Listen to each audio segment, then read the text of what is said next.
I think we've got everybody in here today. I'm Bob Hodas, and I'm going to talk about the importance of the room as part of your audio system.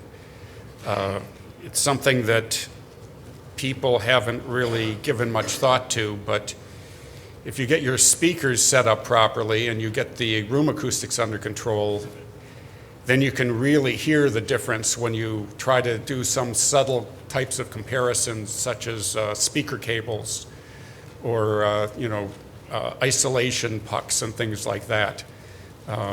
Without the ability to listen deep into your system, it doesn't really matter how much money you spend on it. You're going to wind up with something average. So, basically what I'm called is a room tuner. I've tuned well over 1,000 rooms around the world, and this is one of the rooms that I did. I do primarily recording studios, but I do audiophile systems as well, and what I call celebrity home theaters.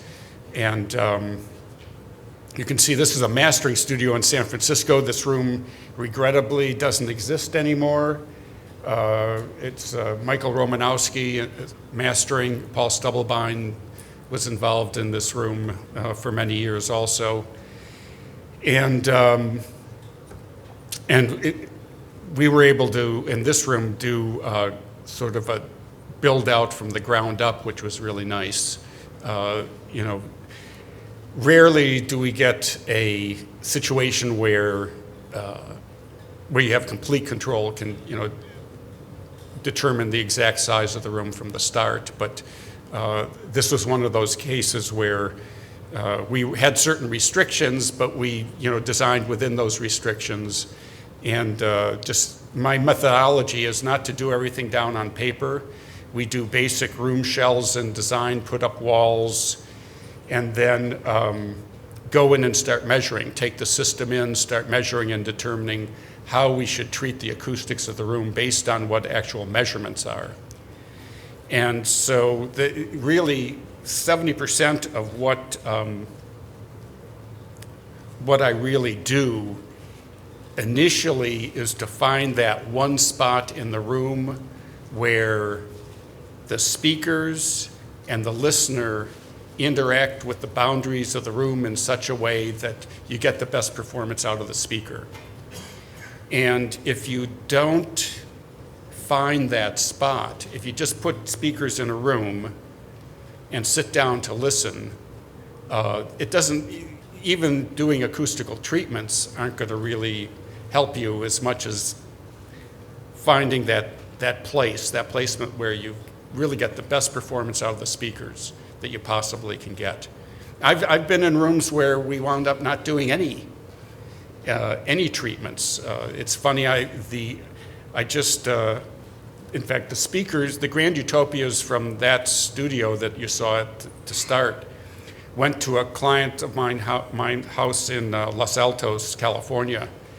And we took the system into that room and we set it up and started listening. And I sort of moved everything around, and this was not a built to order room. This guy just got lucky as hell. And it was spectacular, and we haven't done anything. We weren't motivated to go spend a bunch of money on treatments because the room just worked, and the system sounded great in it. So anyway, the first thing that you want to do, find that spot where the speakers belong. Then you can start to adjust, the acoustics and figure out first order reflections, which I typically tend to treat with absorption.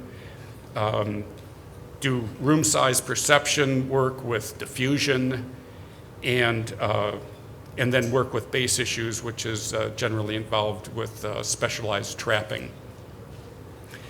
If you're so inclined, or if the room has some kind of weird asymmetrical issue that you can't take care of with acoustical treatments, then the last thing that I might do is equalization. I tend to use a very specialized equalizer. The basis for that equalizer is made by Meyer Sound Laboratories, And they build to my specification, and then I have another several levels of modifications that are done to make the quality of this thing strictly audiophile. It's a minimum phase, complementary phase equalizer, and there are just times when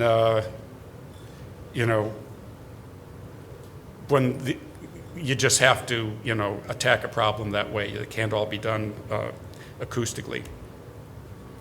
So my big issue is symmetry. That's the one thing, that's the magic word for me. And if you don't get symmetry in your room and symmetry in the placement, what ends up happening, let's say for instance you've got one speaker that's a little closer to a wall than the other, then the boundary reflections are going to be different as far as the timing to get to the listening position, and that's going to be causing comb filtering at different frequencies between the two speakers, and you're never going to get great imaging with that room. There's always going to be some kind of flaw that you're going to have. The secret is to get both speakers with the same response, and that way you get this great big wide field. You can pick things out in the sound stage left to right, and you get an unbelievable center image. It's all about having this symmetry. So the speakers have to really match frequency and, most importantly, phase-wise. So the other problem with having a non-symmetrical system is that you've got trapping, acoustical trapping, that may work just fine for one speaker, but since the other speaker has a differing frequency response at the listening position, it may make that speaker worse, in fact, or just not help at all. So generally what I find in those cases is it might work for one speaker, makes the other speaker worse. I tend not to do any of that kind of treatment whatsoever, because it really doesn't do us any good. And that's why I really want both speakers to behave exactly the same. So this is a room that a client of mine sent to me. And it's got a good example of kind of everything that we're going to talk about today.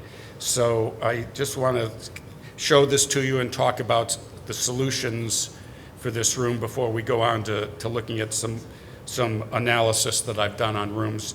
Basically, as I said before, my work method is to go into a room and measure it real world, and then devise the treatments for it and the setup for it in real time.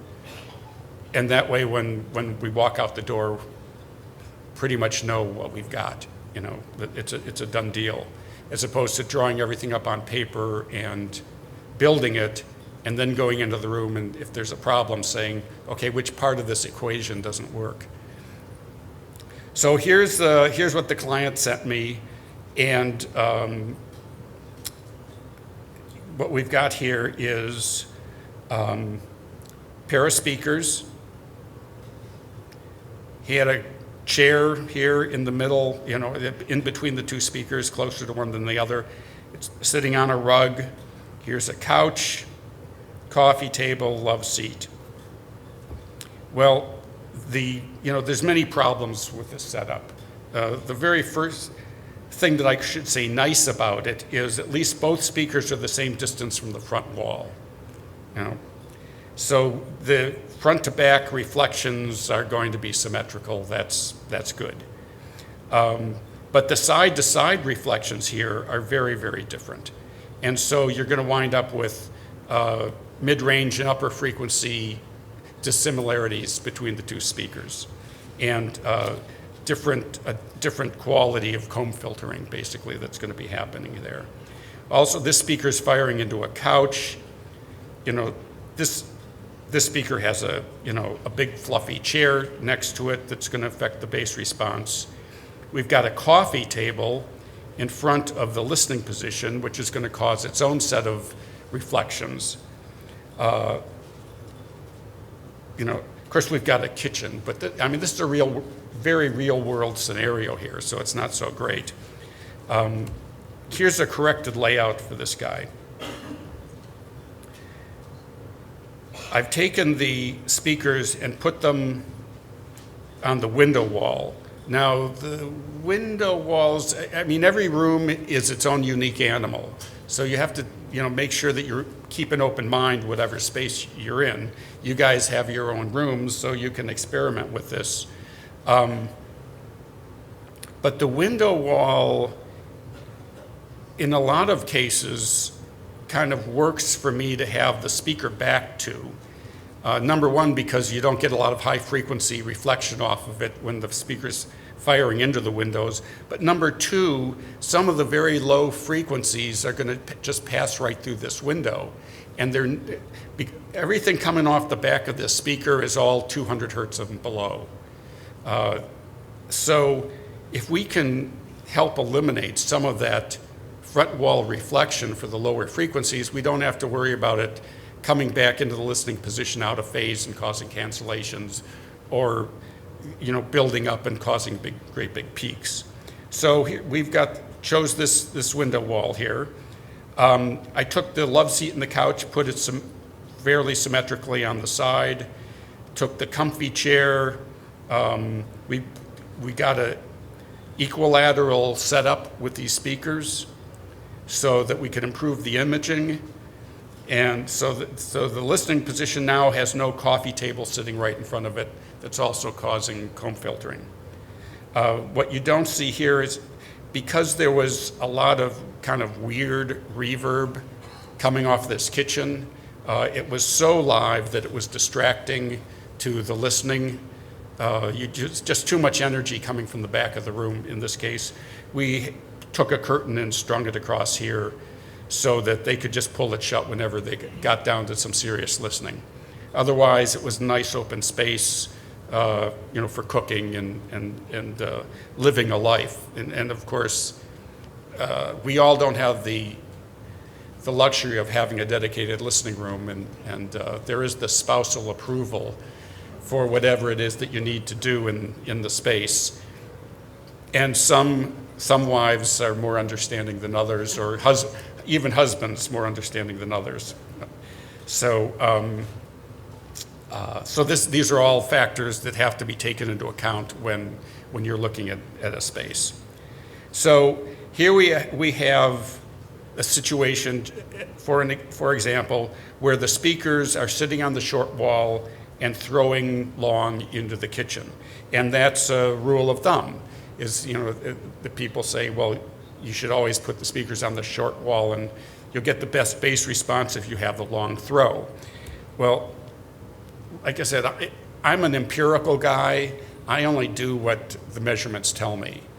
And, I'm here to try today to break you guys of the rule of thumb habit, because there are many situations where the rules of thumb don't apply, and if you find yourself rigidly locked into a belief system, you're never going to do the experimentation that it takes to get your system to the next level.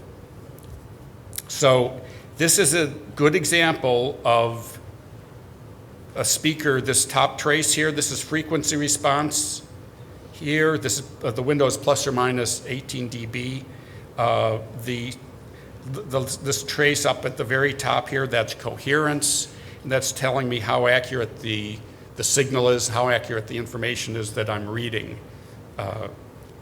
And it also gives me clues as to, phase reflections and things like that. So, so here we have a speaker on the short wall, which is what I would normally start off putting a speaker on to begin with. But look at this great big giant hole that we've got in the frequency response, and very peaky here also. So when we moved the speaker to the long wall, so the back is to the long wall, what we found was that the frequency response actually smoothed out quite a bit.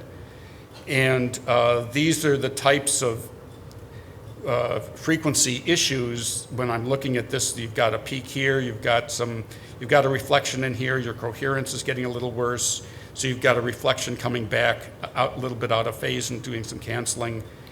This is the kind of room that I feel like I can treat acoustically and make improvements on. This top room ain't gonna happen. I mean, I would have to put so much treatment in to fill this hole in, it would just be ridiculous, you know. In a dedicated room, we might be able to pull it off. But generally, I want to work with the acoustics of this room down here. So once again, it's just a case of, you know, of not listening to the rules of thumb and just going for whatever works best. So here's an example of non-symmetrical speaker placement, what happens to systems in the room. And this top window is frequency and coherence, and the bottom window is phase. And you know, I kind of think that phase is at least as important, maybe more important than frequency response. Because the tighter your phase impulse is, and the better matched the two speakers are phase-wise, the more realistic the music is going to sound in your system. So, here you can see we don't have a very good phase match, and a lot of this is because the speakers are getting different bounces from the sidewalls in this room. And the left speaker looks phenomenal. By the way, this is a 24th octave resolution trace. I typically work, this is from my old system, I typically work in 48th octave resolution now. And so this is a phenomenally smooth trace for a 24th octave resolution, low frequencies. You can see we don't have good matching, and we've got a big problem left to right in the performance of the system. And once again, very deep hole in the low frequencies, very difficult. This is going to be really difficult to treat acoustically. So we've got to get these speakers moved into a position where the left speaker might even suffer a little bit, but at least get these two traces to match up so that we can get our imaging under control and have a chance to do acoustical treatments. These reflections that I keep talking about, they're very destructive. They mess with the imaging, they mess with the frequency response, they mess with the phase. And so this is just sort of an example of what's going on, what is happening. So here's your speaker. You have a direct signal going to the listening position. Here's the coffee table reflection that bounces up into the face. Typically, the position of the coffee table is going to give you half wavelength reflection starting at, 3/4 of a millisecond to a millisecond and a half. That's just a sort of a generalization based on people's placement of these coffee tables. If you had an ottoman and it's leather, you're going to have some of the same issues going on. More higher frequencies, but still get that comb filtering. So my vote is, I guess if you feel like you have to have your feet up, make it a fabric ottoman. Otherwise, get rid of all that crap in front of you. So, and this is just sort of a picture of the comb filtering situation. And here's a real-world measurement of that coffee table scenario. The top trace has a coffee table in it, and this is a 8 hertz to 22 kilohertz frequency range. Here's our coherence.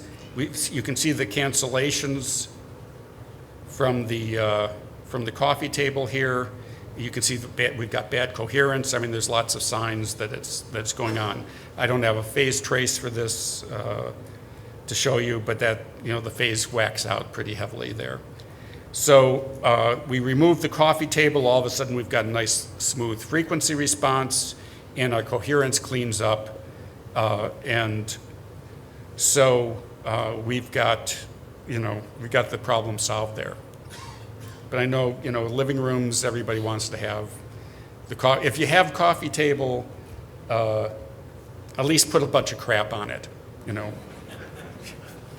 But yeah, I know that. Yeah, create some type of diffusion if you can. But still, you know, a first order reflection with diffusion is still going to cause comb filtering. It's just going to, the comb filtering is just going to be more broken up. It's going to be a little more minute, you know, and it's going to imitate reverb structure typically. So, you know, we keep talking about phase, and you know, one of the things that affects the phase is the actual speaker itself and the way the components are arranged in the cabinet. And what I just want to show you by this is a dynamic four-way speaker, and you can see all the different arrival times in the impulse. And this guy right here, this is the recovery time for the woofer that's occurring. Okay. So that's a typical, you know, front-loaded cabinet. The bottom trace is a shot of a electrostatic with an added subwoofer, and so the you can see it's a single impulse. Electric statics have their own sets of issues, but you know, this is why people are attracted to this sort of thing. It has a very, very flat phase response.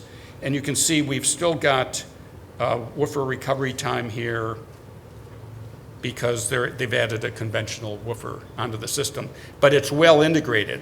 It's not like sitting out here someplace in time. I should point out that this is a 7 millisecond, plus or minus 7 millisecond window that we're looking at.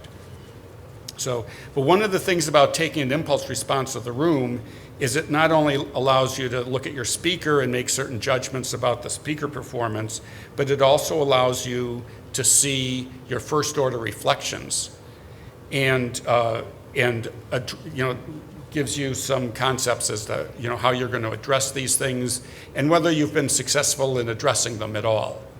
Okay, so in this screen we're looking at, this is time 0 once again. Here's our speaker impulse response, pretty good impulse response on the speaker. But out here at about, you know, 8 or 9 milliseconds, look, you've got this bump. That's a room reflection. Okay, so the concept is I want to get rid of that thing, you know, treat it in whatever way that I possibly can. And the bottom window here is showing you this is what you get when you treat the reflection, and that's going to solve frequency and phase issues for you, and help, you know, considerably with your imaging issues. So how do we locate these reflections? We're just talking about the difference in time between the direct signal from the speaker and the speaker reflected off the wall, or whatever boundary it is that, you know, that you've got going.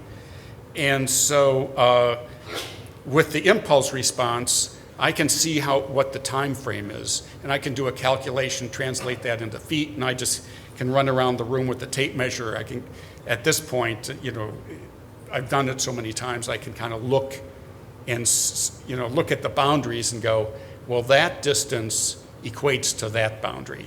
And then it's a matter of fine-tuning it from there.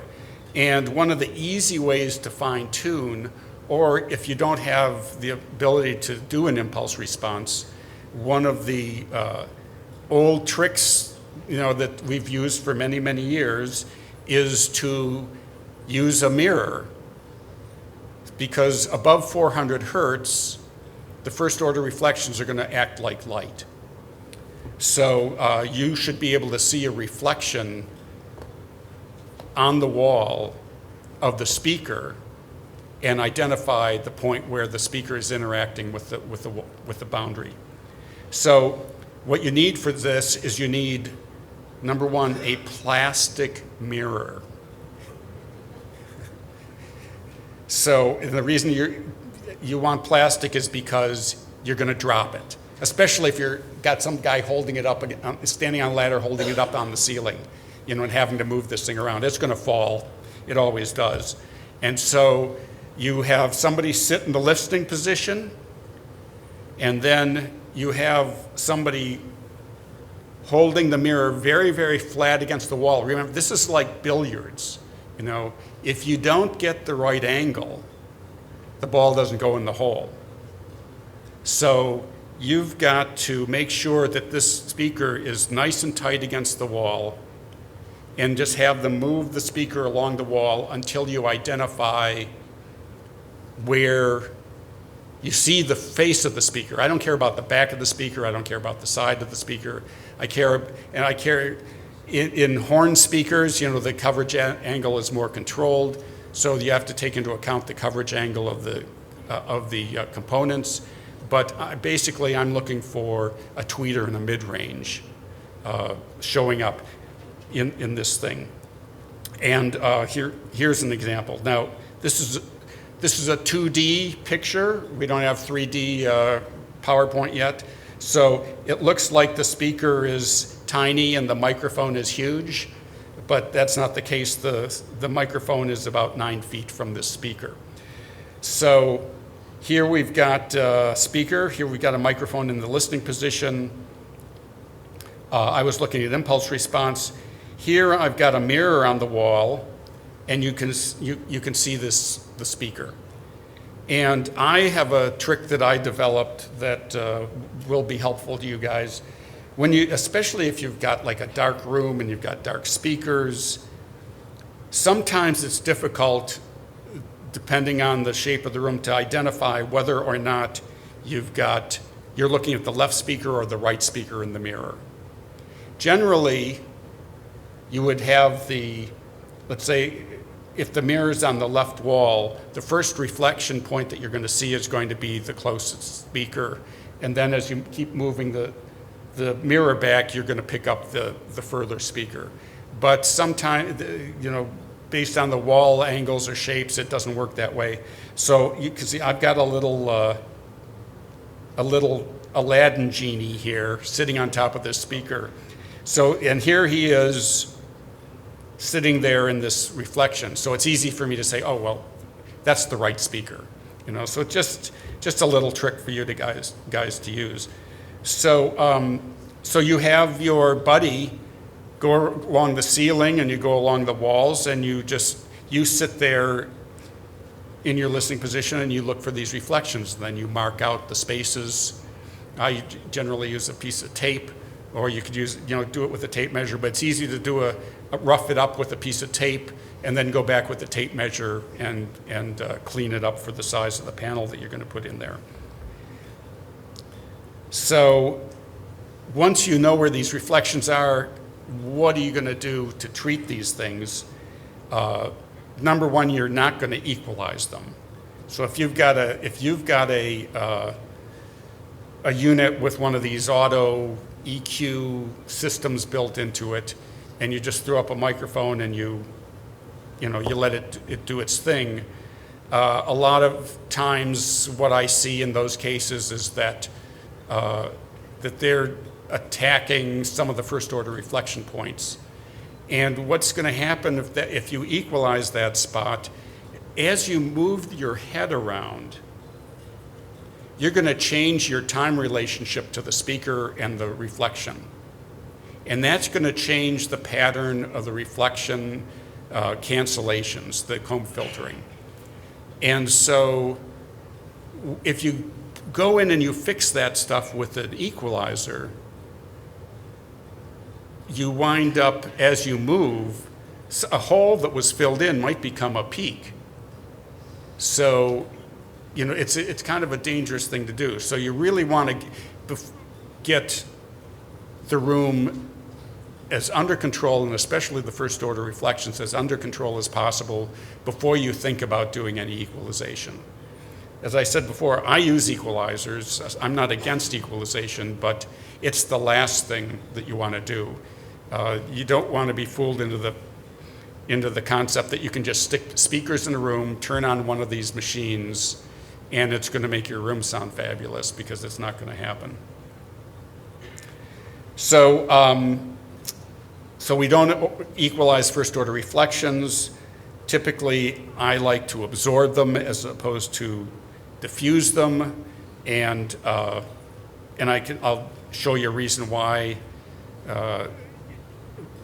Audio, for audio reasons, some people are attracted to the sound of this, and there are even some speakers that are designed to smear the phase, but I'm a, impulse response guy, and I want my phase as flat as possible. That's what I like to listen to. So when you absorb a reflection, you remove that reflection, you remove the comb filtering. If you diffuse it, you're breaking up the reflection typically in time. There are some frequency diffusers also, but typically you're breaking it up so you're retaining the energy, and that energy winds up still getting into the listening position. It's not, it's broken up, so it's more spread out. You get a finer type of comb filtering, but it still exists. The audio result is that you get this kind of wrap around, wider than the speakers thing happening. I'm more of a realist. I'm not into that sort of stuff, so I pick absorption. Okay, and here's a measurement reason for it. I hope you can see this blue trace. This is an absorbed response, or absorbed first order reflection. This is the frequency response at the listening position when the treatment has been applied, and you can see it's nice and flat. It's still, it's a room. But in a 24th octave resolution measurement, this is a very flat response. Here is a diffused first order reflection, and what happens is you still wind up with more comb filtering. It's much better than, I don't have a picture to show you what it looked like beforehand. This is certainly much better than it was, but it's still not at a point where, it's not I'm just saying on listening style, it's not my bag, Some people like it, but I think I'm a realist once again. So I like to absorb that. I like diffusion for doing reverb time control, making rooms seem larger than they really are. Sometimes, if I've got enough space, sometimes doing mid-range, low-frequency diffusion. The one thing that you have to worry about is you get deeper, lower in your frequency effects, which, if you diffuse lower frequencies, you need to be further and further away from the diffuser to have a good listening experience. Otherwise, you can end up sitting in a zone where the diffuser hasn't sort of coalesced yet, and so you wind up sitting in a great big giant comb filter. So, and that's not fun to do. And it's easy to hear that you're in it. There's no question about it. So, all these room reflections, they're affecting the coherence of the signal, and they're winding up affecting phase and frequency. So this top window is just showing you a measured result. You can see here's the untreated room in the top window, really bad coherence, kind of not so good frequency response, peaks and dips, and this is once we treated this with absorption, we treated these reflections, smoothed out considerably the response, frequency response, and cleaned the coherence up like crazy. So we've got our first order reflections taken care of. We want to take a look at what's going on in the low end, and the low end is sort of the foundation of your music, bass and drums. Low frequencies, typically drive everything. I mean, even in classical music, you have that sub, that base, that foundation.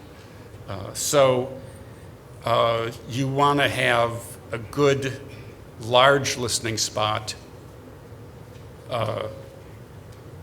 You want to try to make the room as neutral as it can be throughout not only just the listening space, but the room itself. It's nice if you can do that. And so using a bass trap for fixing the low frequency problems is the most universal fix that you can get. So you get your largest sweet spot, and I don't know if you want to be there, I spit. No, I'm kidding. So, okay, so we've got but low end is really squirrely. I'm a measurement guy. I've been doing this a long time, and with all the experience that I have, I personally would not try to figure out my bass problems without some type of measurement. So, I'm just going to say right up front is even if you don't have the most sophisticated system, at least try to get something, because you may have some giant high Q peak that you could treat and go, oh yeah, I've got less bass. Too much spitting. I'm going to have to get self-conscious now. So there's, you might be able to affect this peak, but you might also wind up putting a big hole in your system. And I've seen people say, well, yeah, I've got the bass more under control now, but what they did was they just put a 12 dB dip in their room at 60 hertz. And sure, there's less bass, but it's not linear. And so what we want to do is get a linear result, do a surgical treatment as much as possible. So what are our trap styles? We have tuned membrane absorbers. I'm generally trying to use those as much as possible. And under that category, we have the low profile membrane absorbers. RPG makes a couple of them, the broadbands and the plates, they call them modecs. And I've used those fairly successfully. We have large broadband bass absorbers. The studios use those a lot because they've got lots of real estate.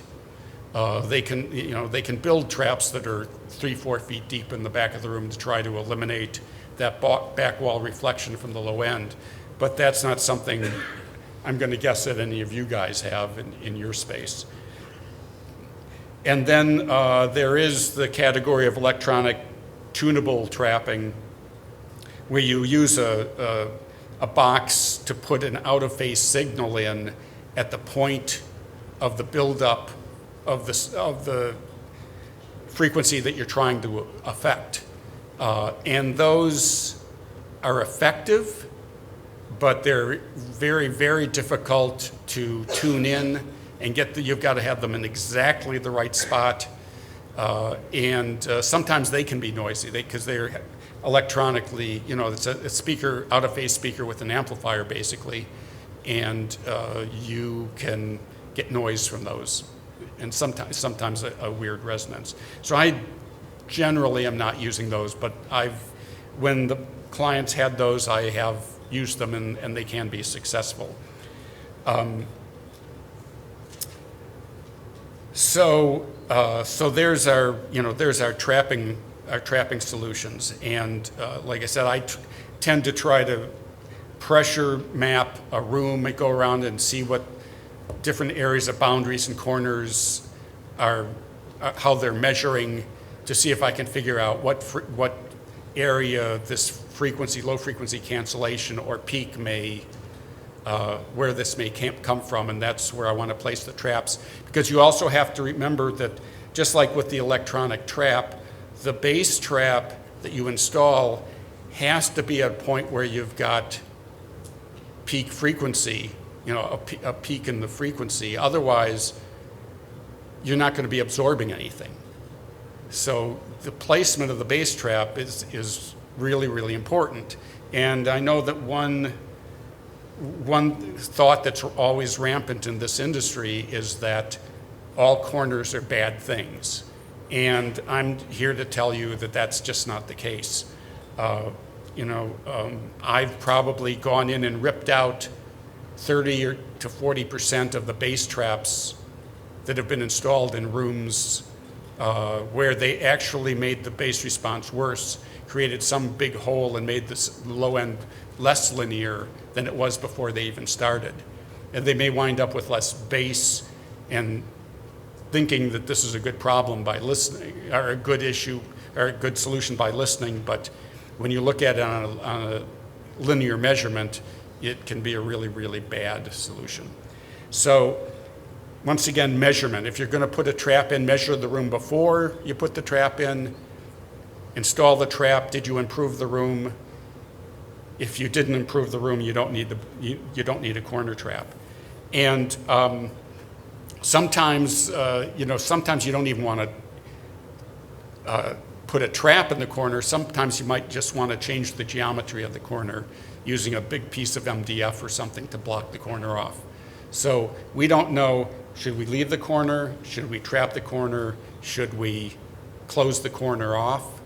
And those are things that, like I said, measurement, but that's after you've got the room somewhat under control with the first reflections and the proper speaker placement. That's numero uno. Okay, here's a tuned membrane absorber that I use successfully in a room. Here's the top trace, the teal or green or whatever color it's showing up out there is the room prior to installing the traps. And this is, this scale is plus or minus, what is the scale? 36 dB, plus or minus 36 dB, I believe. So, so this is a huge hole. This is a big problem for this guy.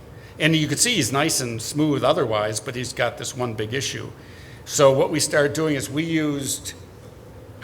got a bunch of tuned corner traps and started piling them into the corners, just kind of doing the front corners one set at a time and kept adding them until we didn't see any improvement.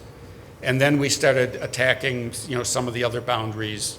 And, if we got improvement, we put more traps in. If we didn't get improvement, we didn't spend the money on the traps, So here's the improvement that was made. And this is 18 dB of correction, which, is huge in the acoustic world. So we were able to bring this thing back up into an area where, if I wanted to apply a little EQ to this thing, I probably could. But it's, we're within, at the peak about 6 dB of flat in this room. So that's really, really very nice. This is just a picture of some low membrane bass absorbers that I used in a room that was a home theater. These are the RPG Modex plates that I talked about earlier. And here's a type of scattering device. It's not purely a diffuser mathematically, but it's a nice scattering device, and it also acts as a 100 hertz membrane absorber. This was at an audio show that I actually had speakers at.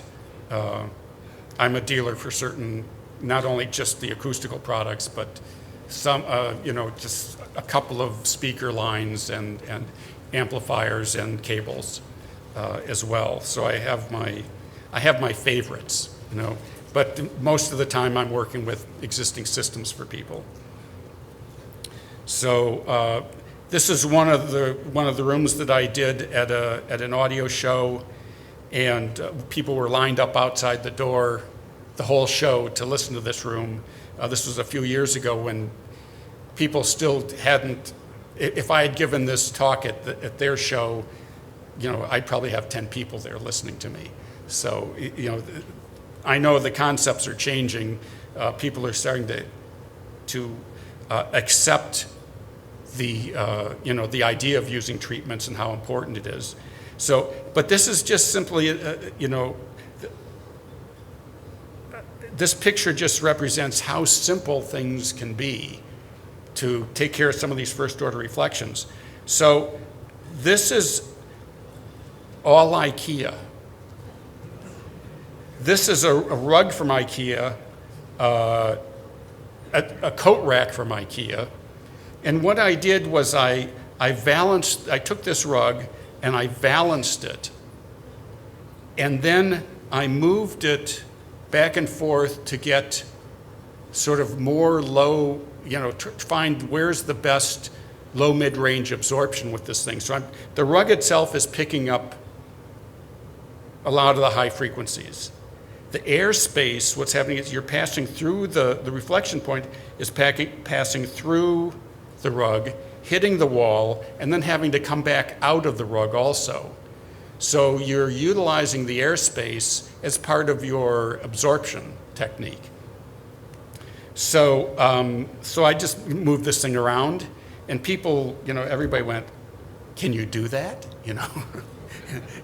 Well, the truth is in the listening, and this room sounded fantastic, absolutely fantastic. And so, yeah, you can do that. You can use something very, very simple. In fact, in homes where, I just realized that one thing that I didn't point out was that in that original drawing that I showed you guys with the green rug, I actually had a couple of tapestries hung with some compressed cotton panels, recycled cotton panels behind the tapestries to make it more effective. But I was picking up first order reflection points from those speakers using that. So it doesn't have to necessarily be something that's purchased, but today, the industry is getting more savvy to what people want in their rooms. There are a lot of materials, fabrics that can be dye sub printed, and you could have some really nice artwork in your room, if you don't want some just big ugly panel there. I mean, a lot of this stuff can be hidden away at this point with something that's attractive and not just a solid color. So you can get something more aesthetically pleasing is what I'm trying to say here. Excuse me. Here's a sort of a simple room. It's a home theater that the guy had. He's got a drop-down screen. I want to just point this out because so that this particular case, excuse me, he had a dedicated room and he didn't really care what I did in it, but he didn't have much of a budget. So we used some existing materials, ordered some other materials. We put a cloud in the ceiling to pick off the reflections there and do some base trapping. We played with the distance of the cloud from the ceiling to try to idealize its performance. Once again, utilizing the airspace behind the acoustical panels.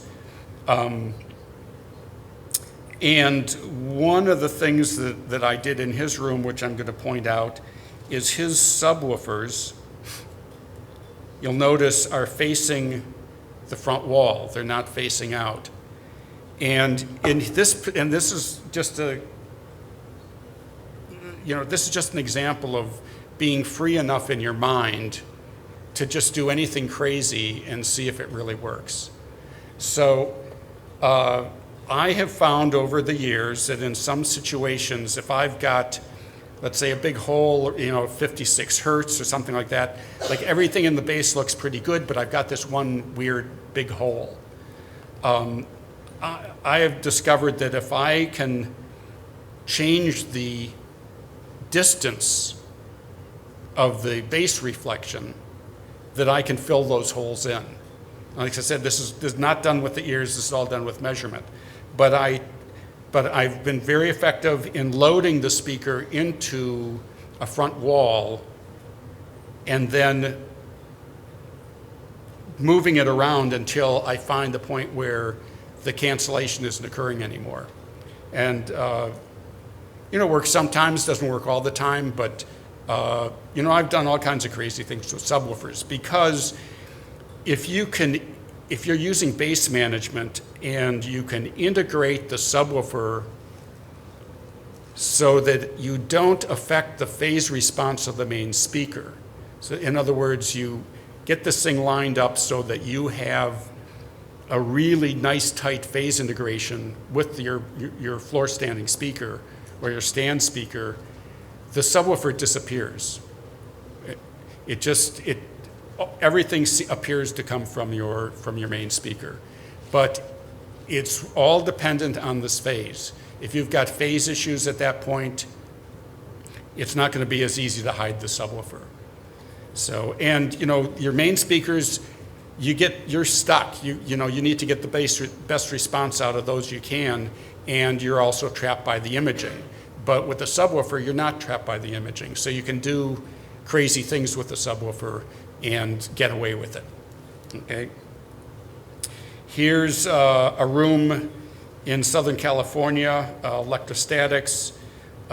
We just kind of went in. He had a lot of treatments already. We took them all out of the room, repositioned the speakers, and then started attacking, the problems at that point. Had some ceiling issues, just overall reverb time.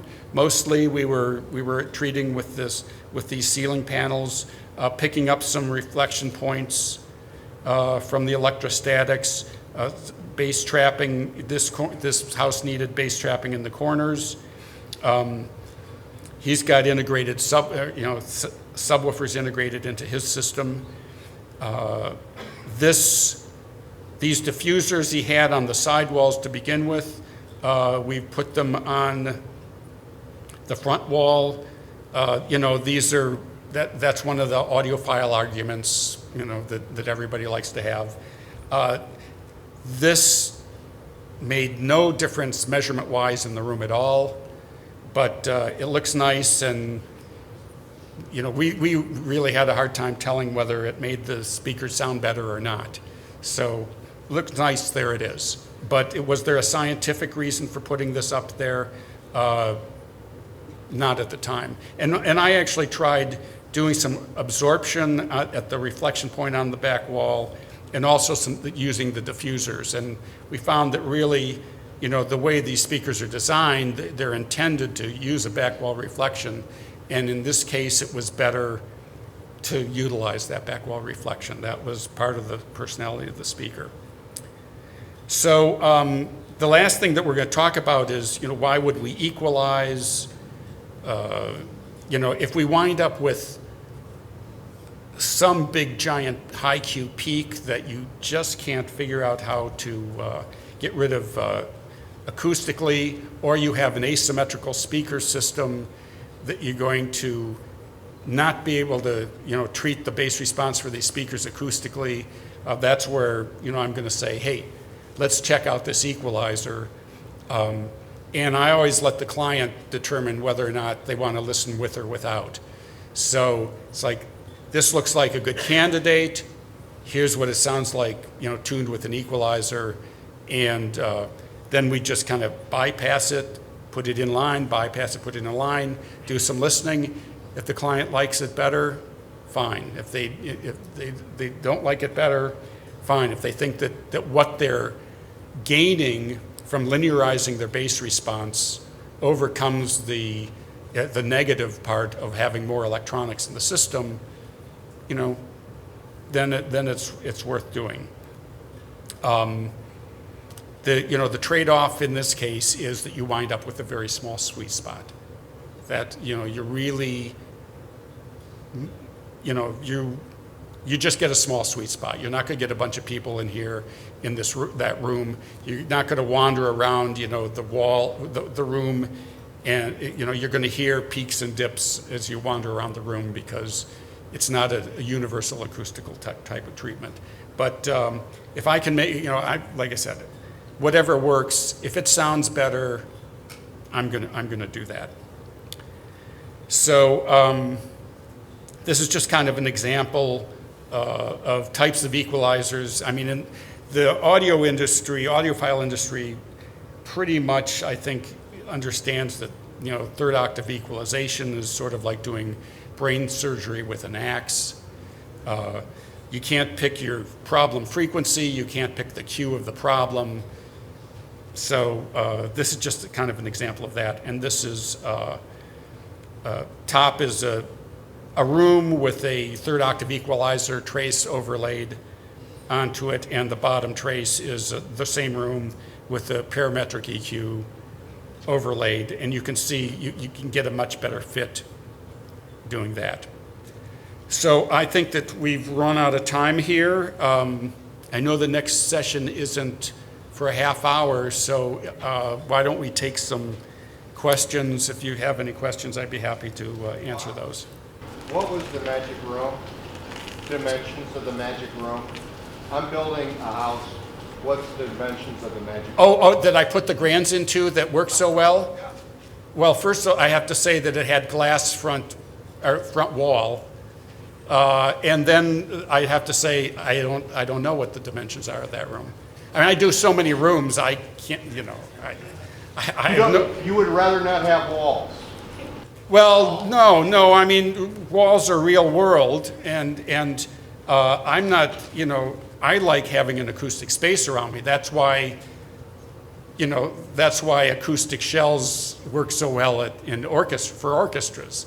You want a sense of some space, and you want some reflections. You don't want a dead room. Otherwise, you could just put your speakers in an anechoic chamber. That's not going to be a fun listening environment. So yeah, you want to have walls, but you want them in the right spot, or if not, at least the speakers in the right spot. But I guess I should really go back. This guy's an ongoing client of mine. Should go back and measure his room, but he's also got bookshelves in his room and desks, and all this stuff kind of is part of the equation. What the furniture layout is like is part of the equation. But yeah, I should write down what size his room is, because it was like, oh my God, this is great just to get going. Yes, sir. I've had some really good results with multiple subwoofers up to about 6. Evening out the room stupendously, incredible. I didn't even realize I could do it. Yeah. What Well, yeah, I like that's the next hour, which we don't have, talking about combining multiple subwoofers. And I'm a proponent of stereo subwoofers. If you've only got 2 running in stereo, but also multiple subwoofers, the studies show up to 4. I mean, the Kelty and crap.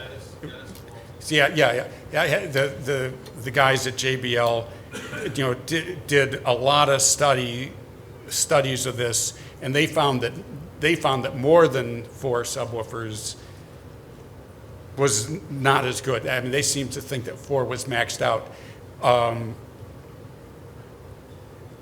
Yeah, multiple subwoofers are great. I'm all for it, and you can really do a lot smoothing out the low end that way. Yes, sir. Are there any good smartphone apps for like Impulse or Coherence or Phase or anything? Okay. Well, not so much anymore, because the smartphones now have gotten more and more restricted as far as what's actually going. What kind of signals going into the microphone, and they're also getting more and more restricted as far as being able to take an outside line source and plugging it in. So generally, I'm not. And a few years ago there was a group in England for the AES, the Audio Engineering Society, that did a study on response. And, basically they said, don't trust the smartphone. So if you can get a line input, you could actually get a decent microphone and hopefully bypass some of the electronics inside an iPad. I think that there are some people that are able to use iPads. There's a company called I think it's called W, that makes microphones, but you really have to, and they keep coming out with new models, so every new model phone or iPad, you have to check and see what they're actually letting you do with that unit. So, well, there's something more sophisticated. I mean, my system costs about $20,000, okay? But there's a system called Smart, and there's another system called SpectraFu that runs on Mac and PC. You're probably going to invest, I think the programs cost around $750 for the program. You want a decent microphone. All in all, you're going to probably spend, depends on how sophisticated you want to get, $2,500 to $5,000. You need a computer.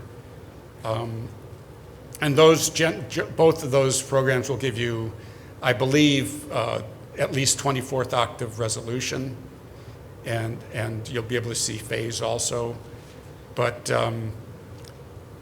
yeah, I don't have time to test there might be something out there, some app that's halfway decent, but generally because of the restriction, they're making up the low end. They're doing some kind of math to give you a low end reading because it's not going into your phone. Yeah, he's had his hand up for oh. Last question, okay. Mentioned in the beginning. Oh, yes. That 75% of the positioning is right? That's a number that, I made that up, 70%, yeah. It's more than half. Yeah, yes, absolutely. What method do you use or Okay, great question. Actually, I think I talk on my website, which by the way is bobhodas.com. And if you go to bobhodas.com, there's a bunch of buttons up, along the top. One of them is called Educational Resources, and then there's a pro side and a consumer side.